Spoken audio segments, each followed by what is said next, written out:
Terima kasih Anda masih bersama kami di News Sore. Pemirsa, saya kembali ke Pak Sunanto. Pak Sunanto, yang menjadi masalah adalah kata radikalisme dalam rilis yang dikeluarkan oleh GAR ITB. PP Muhammadiyah akan menyiapkan langkah hukum jika GAR tidak mencabut laporan tersebut. Halo? Iya. Ya, karena sangat menyakitkan tuduhan itu, padahal tidak, apalagi dituduhkan kepada tokoh kami, ayahanda kami, terus senior kami yang saat ini pernah memimpin Ketua Pemuda Muhammadiyah.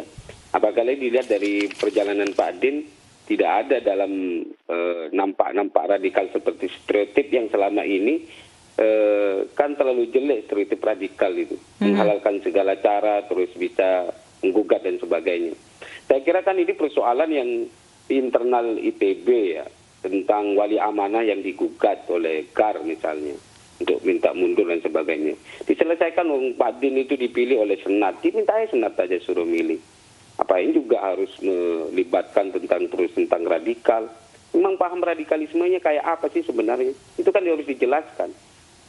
Disiplin radikalnya untuk membantah ke pemerintah itu dianggap radikal atas laporan kan ngaco juga itu. Jadi saya itu bukan cara-cara yang bagus untuk mendiskreditkan nama besar tokoh kami yang selama ini berjibaku untuk menjaga kerukunan bangsa ini. Baik, Ibu Sinta, silakan. GAR dianggap mendiskreditkan nama Pak Din Samsudin. Sekali lagi saya luruskan bahwa GAR ITB tidak pernah melaporkan Pak Din Samsudin atas kasus radikalisme. Yang kami laporkan hanyalah pelanggaran disiplin dan etika ASN. Bahwasanya kemudian ada pelimpahan terhadap Satgas itu di luar wewenang kami, karena itu sepenuhnya wewenang KSN, wewenang Kemenpan dan pemerintah ya. Maksudnya setelah tugas kami hanya memberikan laporan. Apakah laporan itu kemudian direview, ditindaklanjuti, di-forward ke kementerian lain, atau ditindaklanjuti oleh bagian yang lain, itu semua di luar kewenangan kami. Dan bukan kewenangan kami pula mendefinisikan apakah laporan itu termasuk radikalisme atau bukan. Itu bukan kewenangan kami. Jadi GAR menolak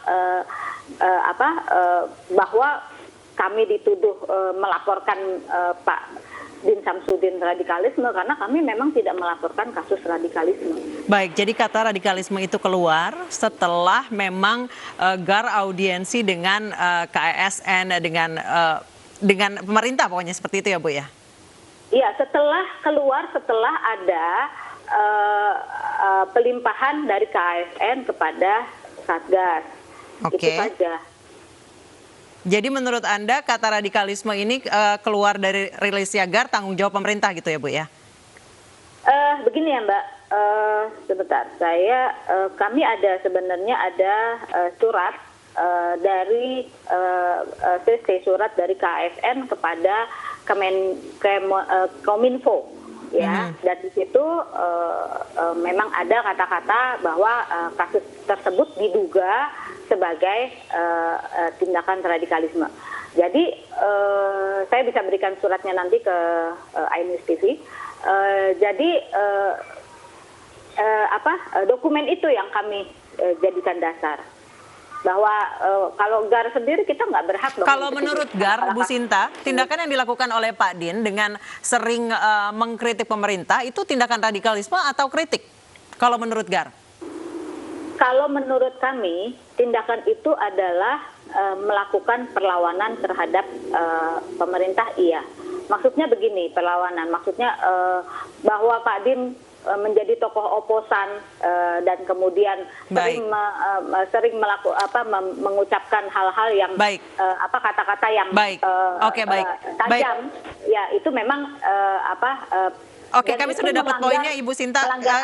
Kita kasih kesempatan ke Pak Nanto. Silakan Pak Nanto.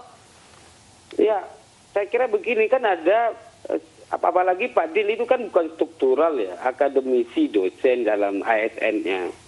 Di Undang-Undang ITE kan sudah dijelaskan juga ada hak-hak di mana kritisme itu dilindungi di dalam undang-undang oleh atasannya.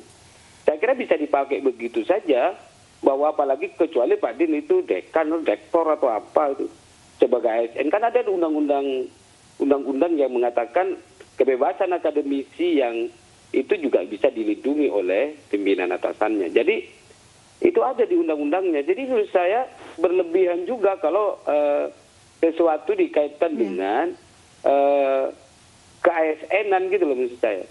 Seharusnya GAR bisa melaporkan Pak Din bukan soal ASN-nya. Misalnya Pak Din mengatakan bahwa itu sangat memecah belah, sekalian biar jelas memecah belahnya di mana dan sebagainya. Baik. Perjelasan, kecuali misalnya Pak Din nggak ngajar misalnya, udah etiknya lebih jelas. Kalau misalnya stereotip yang sebenarnya kritiknya adalah untuk melakukan perbaikan, dan bangsa ini juga dengan anti kritik juga. Karena kritik itu adalah langkah untuk karena kita mencintai gitu loh, bukan karena kita benci gitu. Baik. Terima kasih Pak Sunanto, Ketum PP Muhammadiyah, dan Ibu Sinta Madesari Hudiarto, Jubir GAR ITB telah bergabung bersama kami di iNews Sore.